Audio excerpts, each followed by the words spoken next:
In this episode, I'm once again joined by David Curtis, a Lama in the Shangpa-Kagyu sect of Tibetan Buddhism and founder of the Tibetan Language Institute. In this second interview, we pick up David's story as he emerged from 3 years of closed retreat, graduating as a qualified Lama, and see his return to America to teach both the Tibetan language and the Buddhist religion. David also recounts many unexpected meetings and powerful mystical experiences with Buddhist masters, including Mindrolling Jetsün Khandro Rinpoche, Anam Thubten Rinpoche, Thinley Norbu Rinpoche, Lama Tharchin, and more. So without further ado, Lama David Curtis. Lama David Curtis, welcome back to the podcast. I'm delighted to be here. Thanks for having me, Steve. In our last episode, we covered much of your life story, and it's with its many twists and turns, and culminated really in discussing your 3-year retreat that you undertook in France under the spiritual direction of Khandro Rinpoche, and in particular, your encounter with the 6 yogas of Naropa. Now, I'm curious, from what I understand, completion of your 3-year retreat granted you the title of Lama, and you were also named much later an Acharya, or Lupon, which means master teacher, by Dzogchen Tulku Rinpoche and Nanjat Khenpo Ngawang Gelek. I'm wondering, can you say something a bit about these titles? First of all, what did it mean to you to be called a Lama coming out of that 3-year retreat? Well, I had and continue to have a bit of unease around the title. It was such a profound experience that I think just about everyone feels quite humbled by it coming out. You know, it's just like an encounter with the infinite, and then all of a sudden it's all over. So I imagine I've been working a little bit with a book called The Sacred Compass: Navigating Life Through the Bardo Teachings. So it's very much a Bardo experience. You were in there incubating, and then you're just birthed out into the world again, and it's quite an adjustment. But it felt like a great blessing and a privilege to me to have experienced that, rather than I'm entitled and now I'm somebody special with this title. Did everyone who completed the 3-year retreat become a Lama? I understand in different sects there are different requirements and different routes, I suppose, by which one becomes a Lama. Was completion of the 3-year retreat sufficient qualification in those days, or were there additional levels of scrutiny? I think in our school that's the understanding. So it's a little bit like, I'm not real familiar with these systems, but a little bit like the Christian seminary. You know, one graduates from the seminary and then they're a priest or minister. And then what they do with that, then, so some people decide to begin teaching, other people go back to kind of the ordinary life they had before. And people do all kinds of different things with that. And so what in your school does the title Lama mean in that sense? If you meet a Lama from your school and they're using the word Lama, it's part of their designation, which you do. What does that imply or communicate? I think generally that implies that the person is qualified to guide and instruct others that are interested in the spiritual life. Based on their experience of the 3-year retreat. That's right. Yeah. Mm-hmm. So there's no additional, say, training or suggestion in terms of how to guide. One is just trusted that one's own experience from the 3-year retreat is enough, sufficient to guide from that point on. Right. It's somewhat similar to when people get graduate degrees. Then, like if someone gets a PhD, for instance, then they can get a job teaching in that field and never have taken a class on like how to teach. Right. Whatever. So you don't strike me as the sort of person who would have necessarily stopped at the end of that 3-year retreat. So I've arrived now. That's it. No more exploring. No more adventuring. So I'm curious, what did you go on to investigate? How did things emerge from there? I know in 1993, you began teaching Tibetan language in Los Angeles. And in 1996, you established the Tibetan Language Institute and became, at that point, I think, engaging in the activity that many people will know you for, which is teaching many people classical Tibetan in particular in the US. So I'm curious what happened after that 3-year retreat, both in terms of your own exploration and also in terms of biography.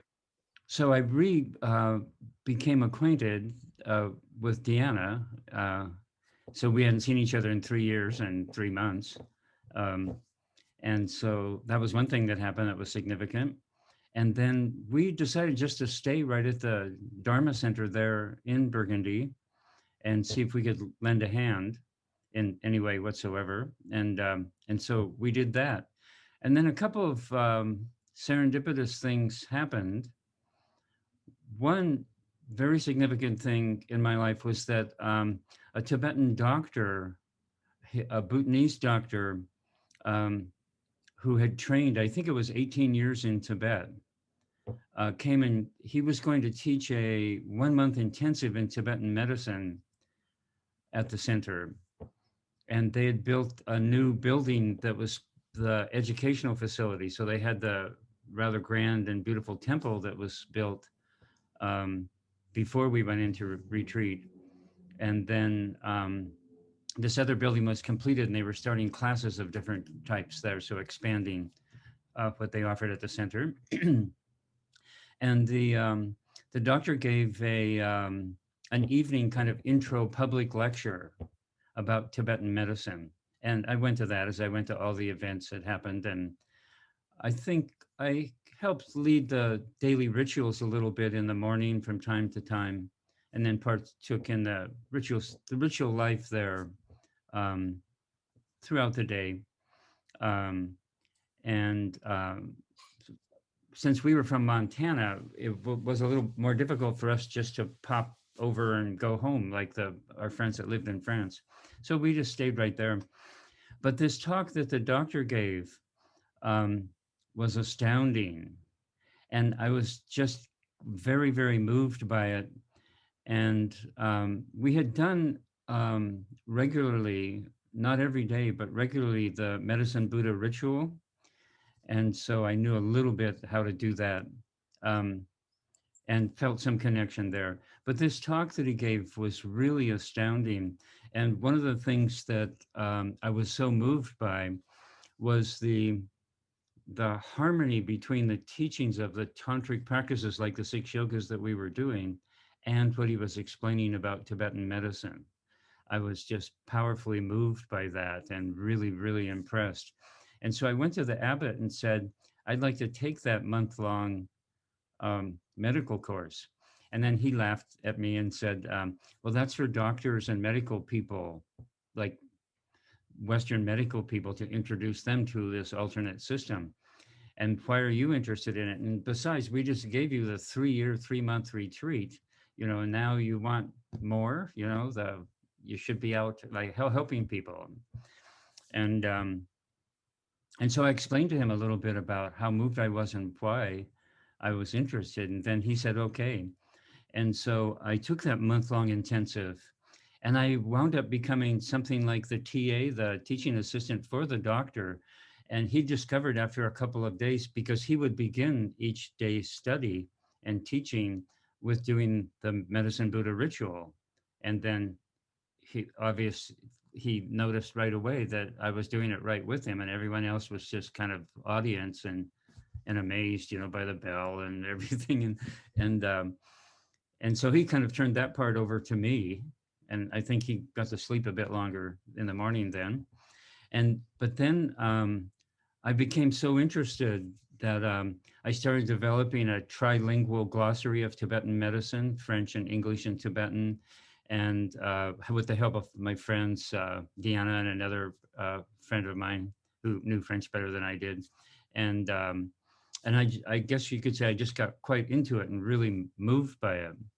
And so that kind of changed my worldview a little bit.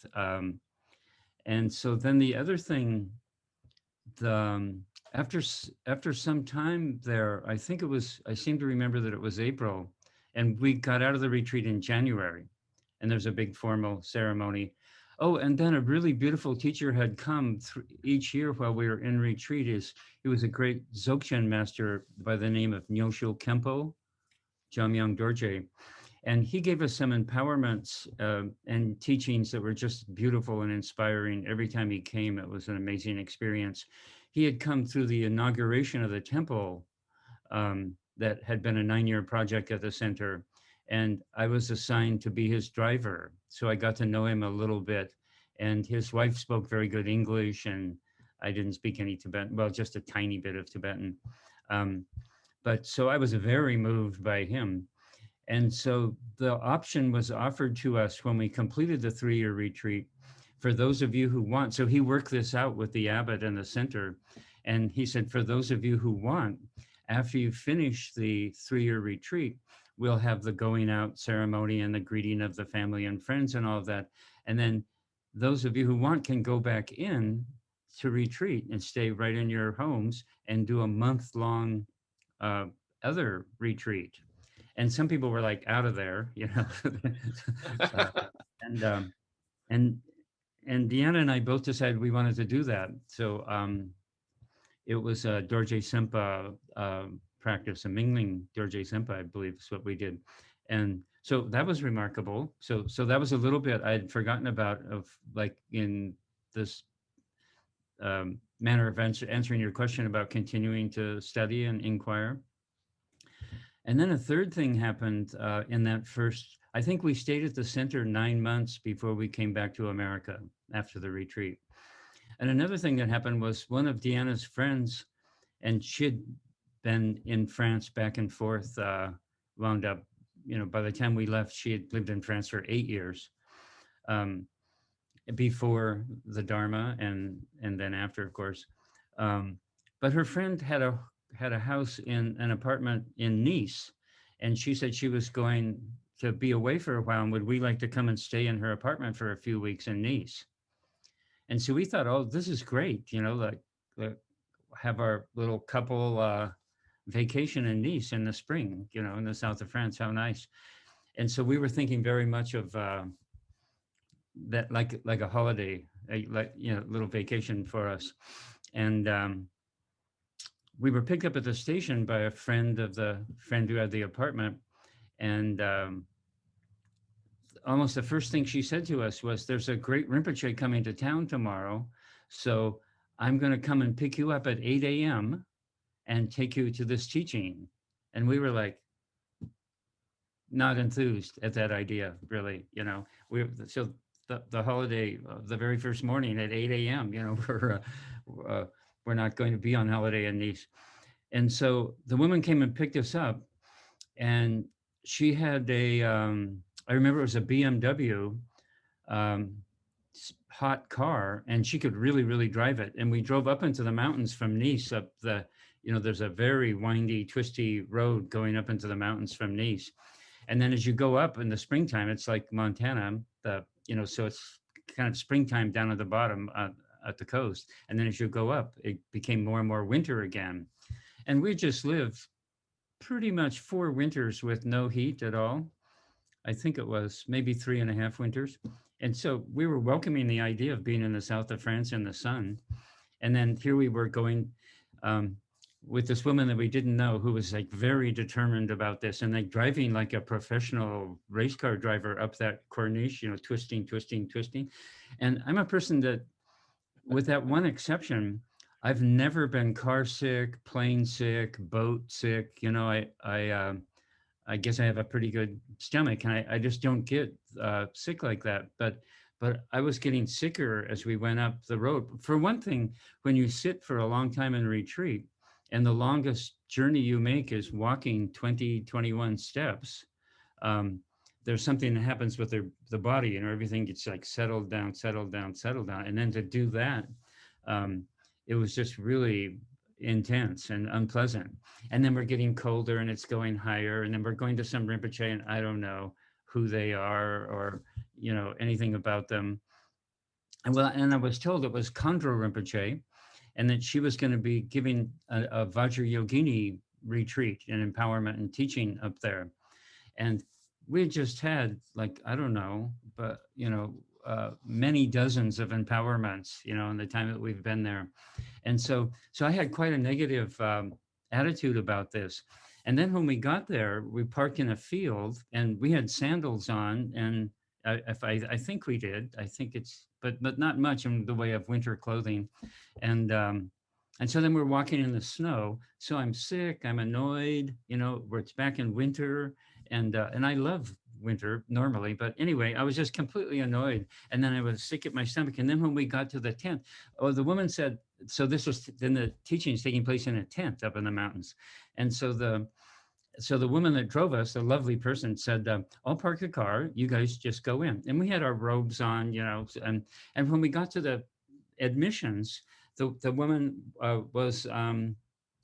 didn't want to let us in because we didn't have money. We'd just been in the retreat for 3 years. We didn't have any money, and it was this much money. And she was like a warden, or the guardian at the gate. And so like, no way, you can't come in.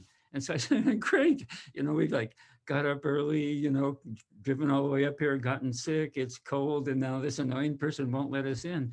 And so then I was even more irritated, and I wasn't saying anything. And then finally, our friend and driver showed up, and then she paid for us and they let us in. And I stepped into the tent and I was perpendicular. And so then Khandro Rinpoche was on the throne at the far end of the tent, and we entered like at a 90-degree angle. And I turned and looked at her in the shrine, and something just very powerful just overcame me and hit me. And it was as if she was Vajrayogini right there. So my attitude, I get moved talking about this, it just completely changed. It was like, whoa. So I just, did the classic 180 from being completely annoyed to just awestruck and overcome. And so then we decided that our vacation was going to be in significant part following Khandro Rinpoche. She was teaching all along the south coast of France there, in Nice, and I can't remember the names of those towns right now. But we followed her and then developed a personal relationship with her. And she speaks very good English, and she had a significant impact on both of us. And then there's more to that story that happens when we re-met her later on in LA. She was one of so I had this title Lama, but I had no idea, no plans about teaching or starting some kind of Dharma center or anything like that at all. But she had other ideas. Well, let's continue that thread. Although I do have a question. Can you describe a little bit what in a bit more detail, perhaps, in the phenomenology of it? What do you mean when you said you looked at her 90 degrees and suddenly it hit you like, wow, like she was Vajrayogini for real? What can you unpack that a little bit, that experience and its implications? I don't know if I can. It's for something very hard to talk about. So that would have been, so today it's 2021, and that would have been the winter of 92. So that was getting on 28 years ago. But well, it was another one of those otherworldly experiences that's happening in the world. I mean, she's a woman in the world, and there's a tent full of people there,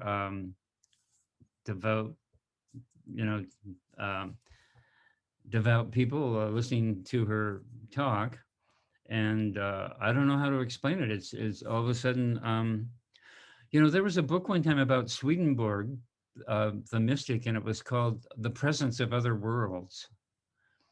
And for me, it was just an encounter with that. All of a sudden, it's just like sitting here talking with you, and sunny morning in Montana in the mountains here. And then all of a sudden, like, boom, it was just the space and time and the whole dimension and everything was just different. And it was almost like all of that went away. And but then it was present at the same time. So it's something very powerful and intimate, and having to do, with my heart, mind. The Tibetans often, and Asian people in general, talk about the heart and mind aren't really separate, but separate from that analytical thinking mind, and in my case, that irritated mind, with things not going the way that I wanted them to go. And all of a sudden, all of that became totally irrelevant. And I was just under her influence and sway, and it was very powerful, very beautiful. Um, yeah, kind of like non-conceptual experience. I'm sure you've reflected on this, but by what means do you think that sort of experience occurs? By what means did she acquire that potency, or did that potency emerge from her? Some traditions talk about Shaktipat. Others might credit her level of realization or experience with the Vajrayogini sadhana. Maybe she was in the practice at that moment to such a potent extent that it was transmissible in that way. Other people credit certain aspects of charisma or energetic openness in the body, coming perhaps from energetic practices such as the Tsalung found in the six yogas, for example. Other people even talk about karmic connections between the teacher and student, which are what give rise to that sort of an experience. I'm wondering if you've reflected, especially as a Lama yourself, on by what means she acquired that potency, or that potency emerged in that moment between the two of you.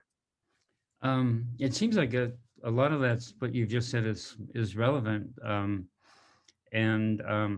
one time, a long time ago, I met some young people that were doing LSD in a beautiful old home in Pennsylvania. And several of them were of the same family, and they were quite a remarkable family.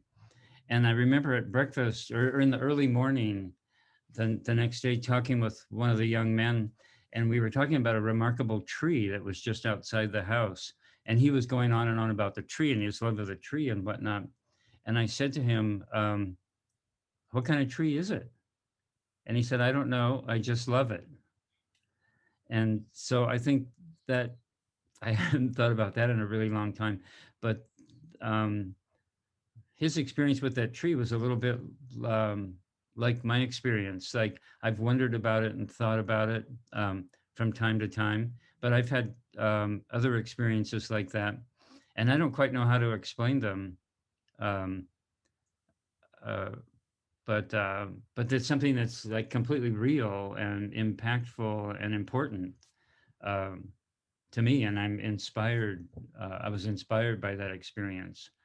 And then, as well, as we went on and got to know her more personally and more as a teacher, then one's also inspired by the depth of her knowledge, her skill in teaching, and just her character and what a person she is. We were at some very fancy hotel in the south of France, and one of the, like Khen, maybe. And I'm always a little bit late and just out of it with time and space and whatnot anyway in the ordinary world. And so it's been a bit of a problem interfacing, with the practical world. And so I'm always a bit like that. And I remember we sat down at one teaching, or it was going to be an empowerment, and there were a lot of people there. And I noticed there were several people who had done 3-year retreats that were much senior to me. And I thought, in my way of seeing the world. And so I was there with Tiana, and we had our robes on.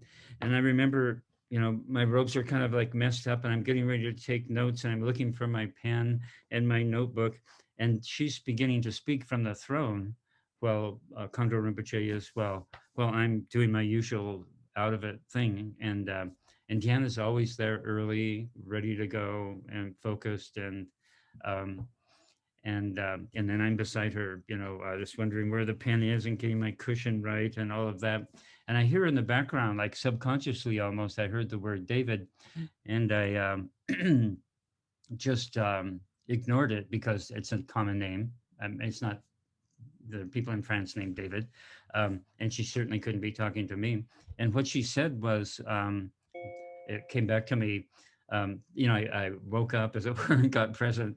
And what she had said was, when a Rinpoche gives an empowerment, it's customary for her to ask a Lama to assist her in giving the empowerment. And so I want to ask Lama David. And so that's what she said. And then I thought, whoever that guy is, fine, where's my pen? And I've got the notebook here. And then I got adjusted and then looked at her finally, instead of looking around down like this for my, pen and paper, notebook, whatever. And then she leaned forward and looked right at me and said, and so, like that. So like looking right at me, and then Deanna elbowed me. And so that was just another little thing that happened with her. Um, and so then I did that, and I can't remember what happened at all. It was all a blur, what empowerment it was or anything. But I was just in shock, of all these other people that had done 2 3 year retreats maybe, and had studied, and we were in France, and so they were French, and of course fluent in French, and they knew Tibetan, and they're much in my mind more qualified to do that kind of thing. So she couldn't possibly be talking about me, but she was.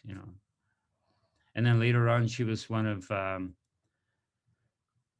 3 or 4, depending on how you count, but very significant Rinpoches, people of very high regard in the Tibetan Buddhism, that told me I should teach. But it took quite a while for me to actually do that. Let's talk about that journey from the point that we're at now in terms of your timeline, your biography, to being encouraged to teach by 3 or 4 significant lamas. Can you take us through that whole tale?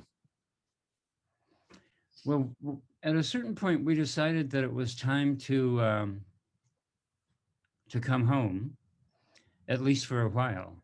And I thought that we would be going back to France. Neither of us, we haven't been back to France at all in all those years. But I love France and the people there. And I wanted to say, too, that the people in retreat, even though I was absolutely the village idiot, and didn't know how to do anything, and wasn't that much help in doing the rituals and making tormas and things, that the people were very compassionate to me, very kind to me, the people in France in general, the people at the Dharma Center, and then the guys I was in retreat with were, really patient and kind to me. So I really liked France. And then I had a strong connection with the lamas and the lineage. And I thought, and while I was doing that medical month intensive, Deanna was asked by the abbot to interpret for a Japanese Zen master doctor who was going to be teaching an acupuncture and shiatsu month-long intensive. And so Deanna did that and was the interpreter for that. And so she learned a lot about that medical system. And so our boys and I have been very grateful for all she learned about massage, for instance, from that. But one time the abbot and the Tibetan, not the abbot and the Japanese doctor, they each spoke kind of a broken, funky English. And one time, I can't remember what the event was, but we were outside. It seemed like we were in some tent or something outside. And then I just interpreted for them. I think it was more like a party kind of situation or a picnic, something. I interpreted in English, so this broken English to that broken English. So then afterwards, the abbot told me that he thought that I should become an interpreter and he would teach me Tibetan and I should stay on and learn Tibetan. So I thought, wow, that sounds like a great idea. That actually never happened. But so that was a strong pull to come back to France. I love that life of the ritual life, even though I'm not very good at doing the rituals. So something about that from my very first encounter with it, I love that. It's like it was years later, just a few years ago, when I first started doing yoga. This is like amazing. I've done all kinds of different sports, grew up playing sports, and this is amazing. This is wonderful. And so, I've just like gone into it then. But we came back to America, and then that was rather shocking. So we came from the Dharma Center, kind of bucolic pastoral situation out in the country in Burgundy, to Los Angeles. And I hadn't seen my mother in 4 years, and she was living in Los Angeles. So we were like back to Los Angeles. And then we were staying with her, and my stepfather was away. Someone in the family was going through the dying process, his brother-in-law. So he was with his sister and brother-in-law, actually back in Montana. And so my mother was just there alone. So it was an ideal time for us to pop in and stay with her for a while. And we were all delighted to be together. But at a certain point, then we decided, well, we've got to get an apartment and, get jobs and whatnot. And I remember the first time Deanna said to me, we got to get jobs. I was like, jobs? Like what, what, like, and so Deanna's an academic and had always excelled in the academy.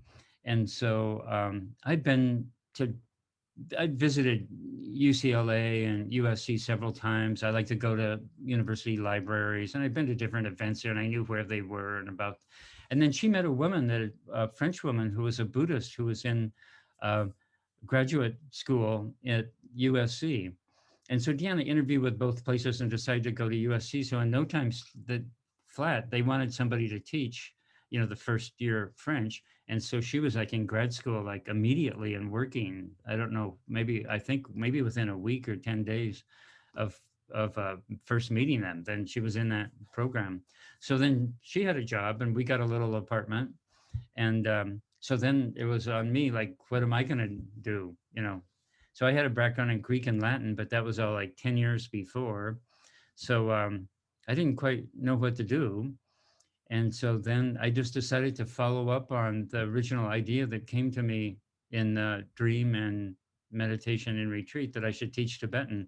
And so I contacted a local Dharma center and said, I'm just proposing to teach this like simple beginning class on the Tibetan language. What do you think? And they checked with their mothership, as I say, and they thought that was a good idea. And so they put it in a little newsletter that was, I remember at the time, it was prepared on a typewriter, right? I think in 92, 93, maybe. But anyway, somewhere right in there. And and the newsletter said that this guy, is going to teach an intro to Tibetan class. And they put that out in their newsletter that they mailed to the postal service. This is before email. And before the class started, the start date, people started calling me and saying, I want to study privately with you. Will you teach me? And so I did. So then it just started. And in a way, I thought, the Dharma is too vast, too profound. I can't teach it. Not me. I couldn't. And so teaching Tibetan, that's something I could do. And so I was hiding out a little bit, I think, from myself, teaching Tibetan, even though I loved it and it's completely meaningful. And then I had a couple remarkable encounters with lamas that encouraged me in teaching the Tibetan as well. So I kept teaching Tibetan and getting a little bit better at it and starting to develop materials. Sarah Harding had done the very first ever 3-year retreat at the same place at Kagyu in Burgundy there in France. And she was is an American. And we started off with Tibetan by taking her correspondence course. And so she let me use that course as my textbook to teach my classes. And so I did that for about 3.5 years. But along the way, I started making my own handouts and just my own version of saying things. And she was teaching both the colloquial language and the classical language in the same course. And my own past was with the classical languages of Greek and Latin. And from the very beginning, actually, the abbot in France told me, don't bother with spoken Tibetan, learn the classical language. And I had a deal. I was teaching a woman English and she was teaching me French, on the lunch hour at the Dharma Center. And he walked in and saw us doing that one day and said, don't do that. Don't learn French. Just focus on classical Tibetan. So I had that going in my mind too, but I think it was just my natural inclination. So after about a year of teaching, I had a group of people that were learning to read the script and the fundamentals of the grammar. And I decided to have a language seminar, and we invited Sarah Harding, who is a Lama, to come and teach us the Heart Sutra. And so that was the first seminar that we did. And one of my friends who was a student, a lovely woman, said that she had just met this young Tibetan monk, and we should have him be part of the seminar too. And I thought, great, let's do. And so we advertised that and told people about that. And then as the time for the event drew near, I said something like, oh, of course, your young monk friend speaks English, right? And she said, no, he doesn't speak English. And I thought, oh, great, what are we going to have him do, you know? And he wound up teaching calligraphy for us, very beautiful. And that was Anam Thubten Rinpoche, who at the time was called Tukul Thubten Rinpoche. So we developed a friendship there. We just loved him. Everybody loves him. And then some years went by. So he taught that one time for us, and then years went by. And meanwhile, as I teach, I'm learning a little bit more Tibetan. And one time someone said that they just met him. And I said, oh, I know him. We love him. We met him, you know, years ago. He taught in this program with Sarah Harding for us. And he said, well, he likes you too. In fact, he said that he would do anything that you asked him to do. And my eyes got big and said, really? And so we invited him to come back and teach a Tibetan seminar. And so he wound up doing a whole series of Dharma teachings and Tibetan language teachings for us too. And this is while Tibetan Language Institute was just getting going, you know. And so he has been a major figure. And now he's my profound spiritual mentor. And then so a couple of times over the years, he mentioned that I should be teaching the Dharma as well.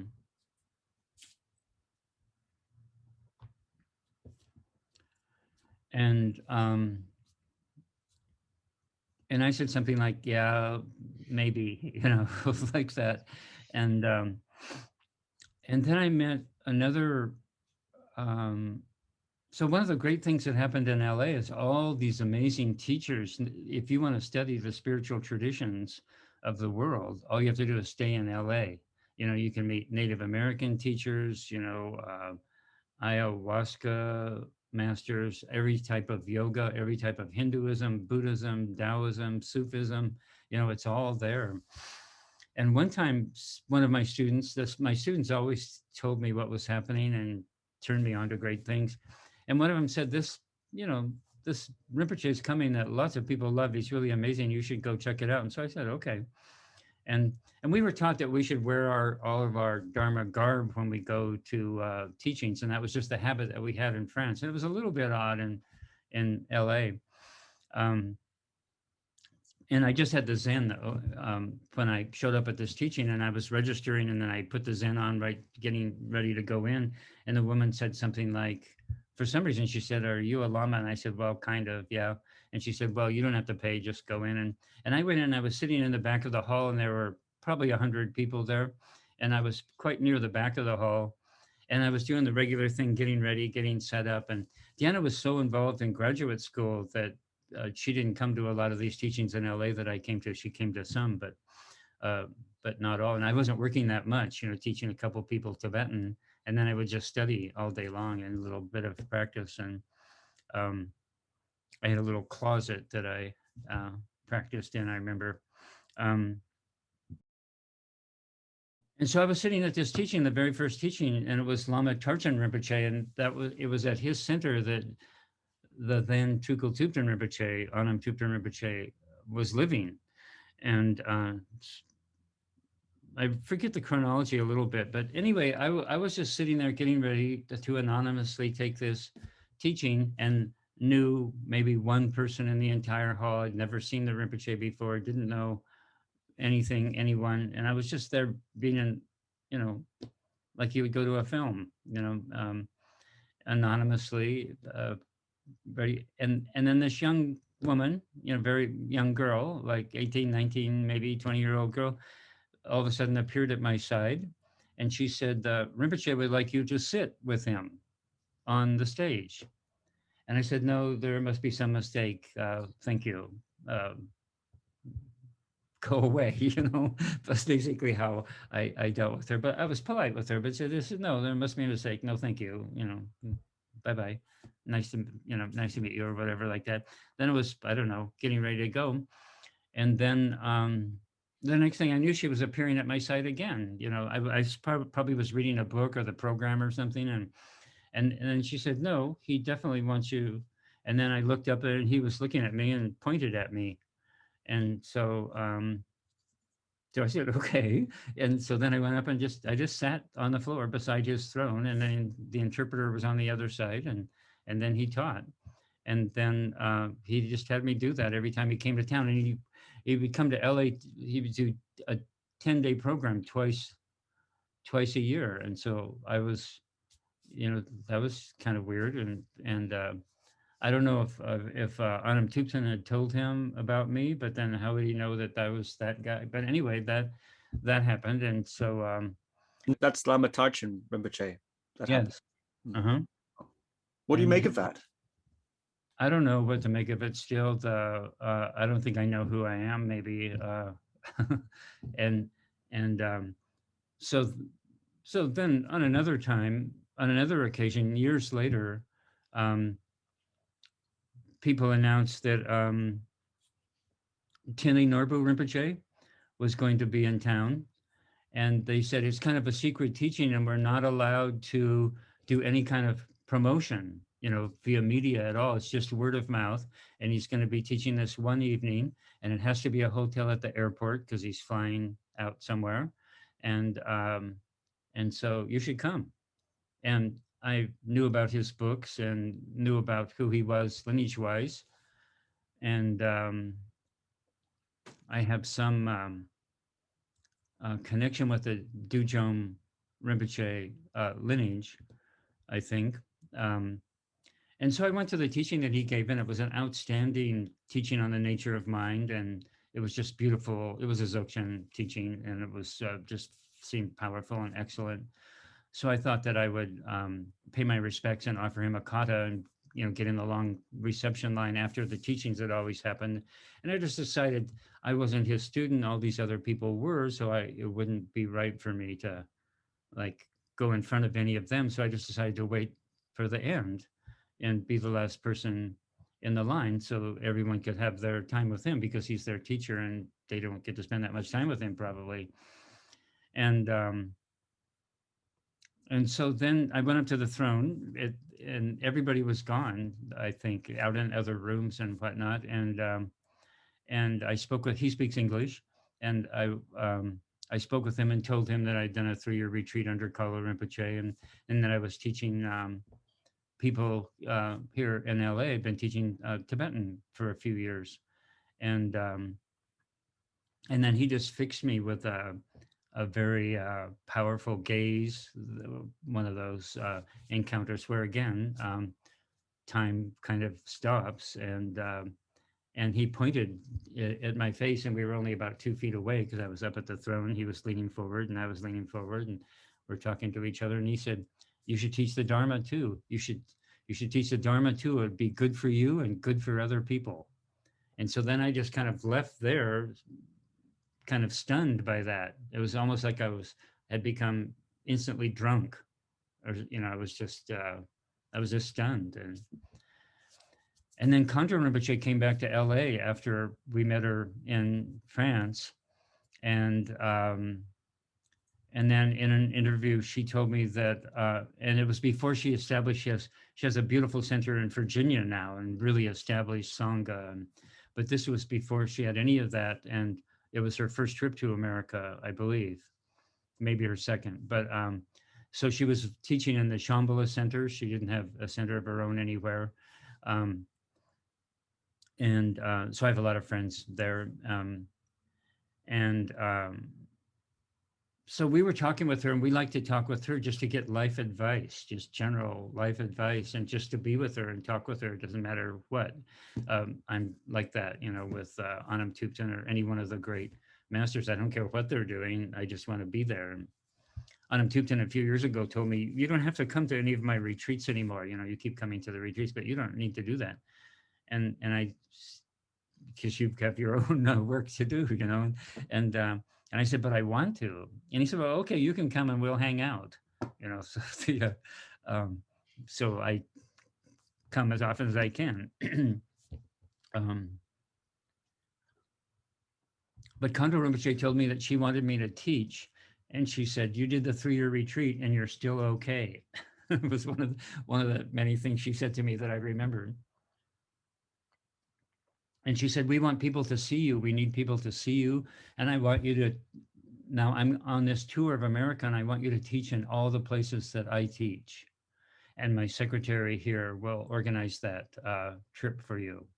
And I was just like, on the ego level, like, no way, that's not happening. Like, I'm not going to teach at the Shambhala Center where people have been Buddhists for like 20 years. And when we came back from the retreat, we knew one Tibetan Buddhist in America. And we weren't part of any sangha or system. And we were like, I don't know, this outliers or something. And anyway, I never did follow up on that. What she said, that she wanted me to teach like that. I just couldn't like imagine myself doing that. So nothing ever happened with that. But it was the same message again from a very highly regarded person I certainly regard very highly. And she came back on 1 or 2 other occasions and we met, but I didn't, the first time she came, I didn't think that she would remember, that we were the same people that she met from France, because she meets hundreds of people. And she gave a teaching at the Shambhala Center. And then when she was leaving, her remarkable sister was with her, and her sister's brilliant and probably a tulku in her own right, I guess. But I just kind of stepped out into the hall as she was leaving and bowed and said hello. And she just looked kind of surprised and said, what are you doing here? Because I last saw her in France. Oh, and a remarkable thing happened in France when we saw her as well. And I said, our plans now are to go back to America. My mother lives in Los Angeles. We're going to go see my mother. Haven't seen her in 4 years, and just kind of make a new start back in America. And she immediately like sat up when I said that. And she said, it's not a good time to go to America right now. You should stay in France for about 4 more months until October. And it was April. And I'm not real good at math, but I quickly did like April, May, June, July, September, October. That's like not 4 months till October. That's what my rational mind was doing with that. You should stay. It's a good place to practice the Dharma in France. You should stay in France for 4 months until October, which is really more like 6 months. And and so I think that was the interview when we were parting with Khandro Rinpoche after that first meeting and the couple of weeks of going to all the teachings with her around the coast of France there, South Coast. And when we got back to the Dharma Center, we walked into the cafeteria, and then there were some of our friends there eating, and they said, did you hear what happened? And we said, no, what? And they said, there's a riot in Los Angeles. The town's burning down. So that was a big riot, the Rodney King infamous riots that were happening. And so I thought that was kind of interesting that a couple of days before that happened, Khandro Rinpoche said, it's not a good time to go to LA, is specifically what she said. And so then when that happened, I said, she knows what she's talking about. We'll stay 4 months until October. And so we did. But that was just another remarkable, like Gurdjieff has that book, Meetings with Remarkable Men. So that's just another couple of stories of meeting with remarkable people and teachers. And so I'm a little bit thick-headed, and so I didn't start teaching the Dharma at all well. And actually, I've not advertised myself very much as a teacher now that I am teaching. And then the Tibetan teaching has become all-consuming. It's become very much a full-time occupation for Deanna and me both. But it must have been about 20 years ago, because we were still in LA, and we've been here 19 years now, but back in Montana. But Anam Thubten came, and in the beginning, we would go to lunch a lot. He would come to our house, and I've taught a couple of times at his house in different homes that he's had, and like slept on his living room floor and things like that. Before he had the center that he has in the Bay Area. And one time he was with me, and once again, he brought up this thing about me teaching the Dharma.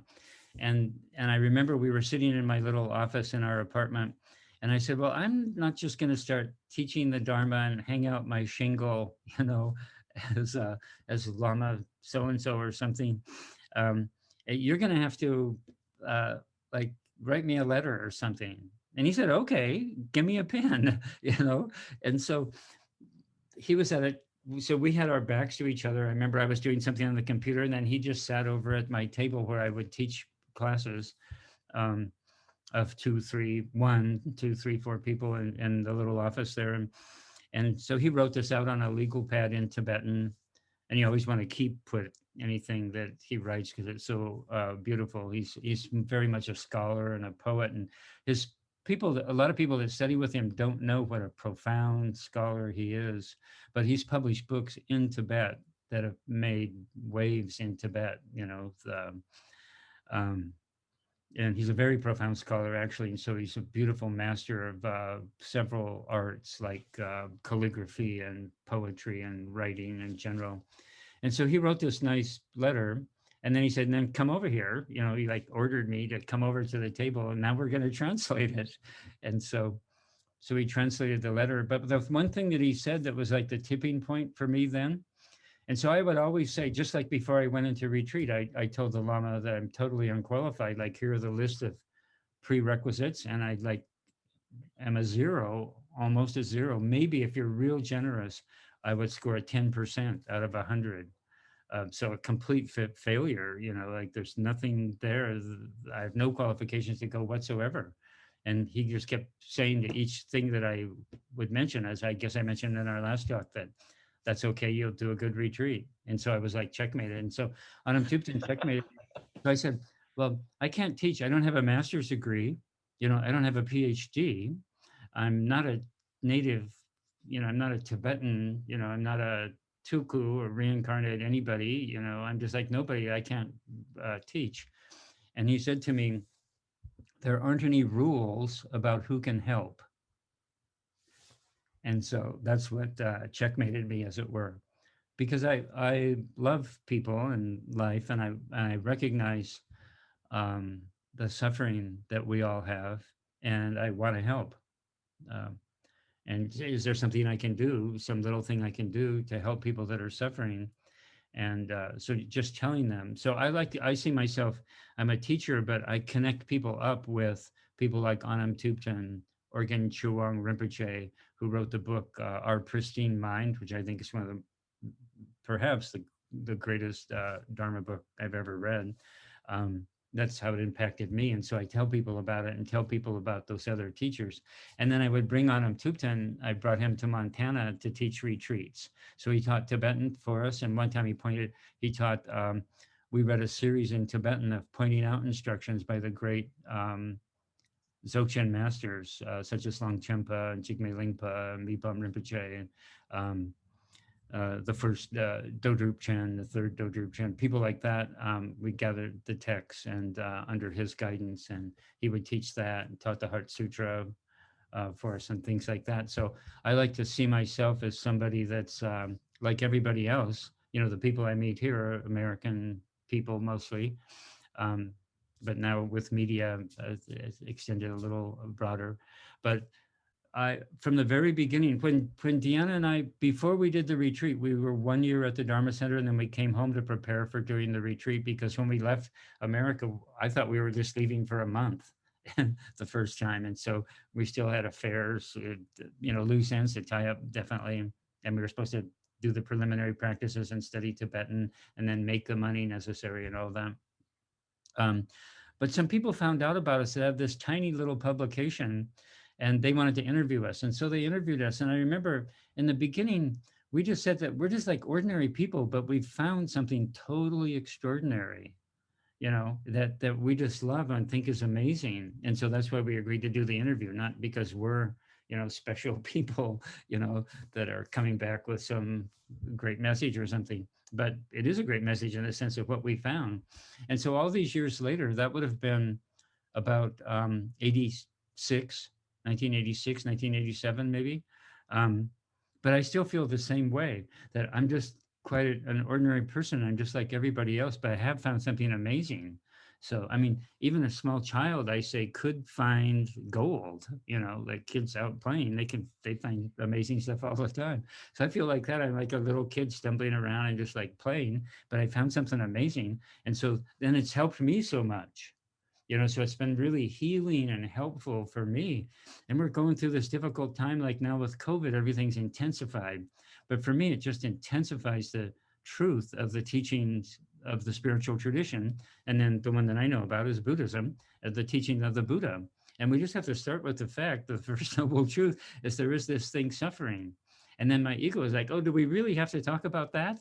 Can't we talk about rainbows and visions and other worlds and things like that? Well, no, we have to get practical. So it's just like the old medical model, something's not right. So you see the doctor, and then the doctor just happens to have medicine. And they usually call the Buddha, the Buddha is called in the text, the great physician. And that's how I see it. The Buddha has the medicine, and there's definitely something wrong.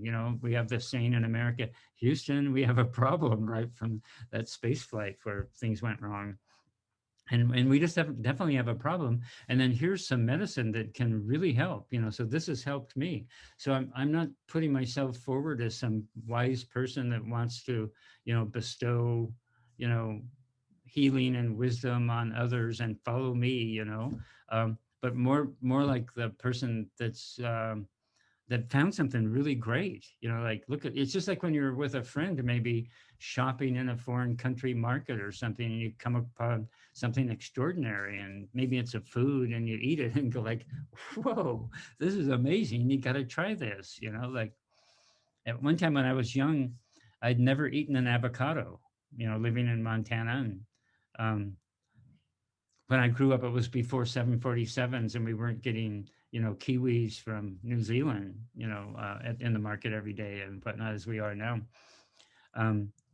And I remember driving down the street with my friend, and he said something about avocados. And I said, I've never eaten an avocado. And he just did an immediate U-turn in the car and took me back to the market. And we went into this, grocery store and bought an avocado, and then I ate an avocado. And I was like, oh, wow, So that's kind of how I feel about the Dharma and the teachings. And then people should know about, so these people are doctors of the spirit, these great masters. And then the books, I'm kind of buried in books. I have a lot of books, a lot of Dharma books.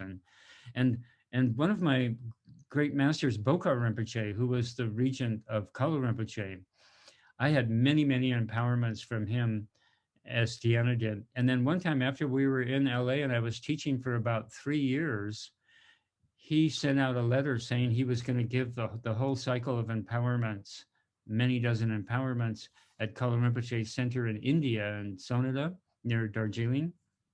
And he invited all of us who had done the retreat. We were pretty much under his aegis because he gave us those empowerments on Kalu Rinpoche's behalf. And then we were in retreat when Kalu Rinpoche passed away in 89. So Bokar Rinpoche became our root master. And I love Bokar Rinpoche. And so then I actually went to India for all those empowerments, and then went to his center, and so spent some time with him. And then some of us who had done that first 3-year retreat were thinking that we would do this upcoming another 3-year retreat at the same place in France. And I went to him and told him my plan. I said, so Deanna's all set up, so she has a job, we have a little car, we have a little apartment. She's totally focused on this graduate program, and that'll be about a decade. It'll be several years yet. And I've been teaching Tibetan for 3 years. So that was my weak link, I thought, in my retreat experiences. I just wanted to learn Tibetan better and understand what I'm saying when I'm reciting, and understand the commentaries, read the commentaries on the Tantric texts. A lot of those I had access to in French and English, so that was wonderful. But I, wanted the direct encounter with the text and the teachings. But now I studied Tibetan for 3 years, in the process of teaching it for 3 years, and Deanna was all set up. And so I asked Bokar Rinpoche, I don't know what to do. So I've got this thing going where I'm teaching Tibetan, but then I'm also really drawn to do another 3-year retreat. And what do you think I should do? And he came and visited us numerous times while we were in the retreat. So he knew me, and we talked on a number of occasions, and there's a couple of stories there, but he told me he thought that I should stay in America and teach Tibetan. So that's what I did at that point. So normally I'm pretty good. I try to take the advice of of the lamas that they give me, but I was just I've been slow in coming to teach the Dharma. But then I've been doing a little of it locally, and now that we have Zoom, I'm teaching a few people, very kind and patient people, and I guess I've been doing that for 10 years in Missoula. So Anam Thubten told me that I should found a sangha, make it a nonprofit, give it a name, and he said, I think he said to me, "Do you want a Sanskrit name or do you want a I don't know, maybe English or Tibetan name?" And so I said a Sanskrit name, and then he actually proposed a Sanskrit name, and then I said I changed my mind. I just and it was kind of a generic name that he came up with that was beautiful and profound. I don't remember what it is right now, what it was, but I just decided to. There's something about the place where we are, and people call Montana Big Sky Country now. And then in Zen, there's actually the notion of big sky mind. They use that expression. And then throughout the Tibetan teachings and Dzogchen teachings, the sky and space is constantly referred to. So anyway, I just came up with that, big sky mind. And so it has different resonances. We can kind of refer to people locally here in Montana, but then also a reference to, our true nature, our Buddha nature, as being infinite like the sky and not really something to reify. David, I know that on this occasion, our time is shorter than usual and you have another appointment. So I think, unfortunately, we'll have to end it there. We're discussing perhaps having a third installment, and I think that would be very interesting. I have many more questions, actually, some about the Tibetan language itself and the manner in which you teach, and some questions about, to draw on your experience of having taught that for so long, and also other questions about your life and practice in this tradition. So perhaps a third episode will be coming. Okay, I would like that. Great. Well, thank you so much for your time once again. Lama David Curtis, thank you very much. You're very welcome. It's been a pleasure, Steve. Thank you too. Thank you for listening to another Guru Viking podcast. For more interviews like these, as well as articles, videos, and guided meditations, visit www.guruviking.com.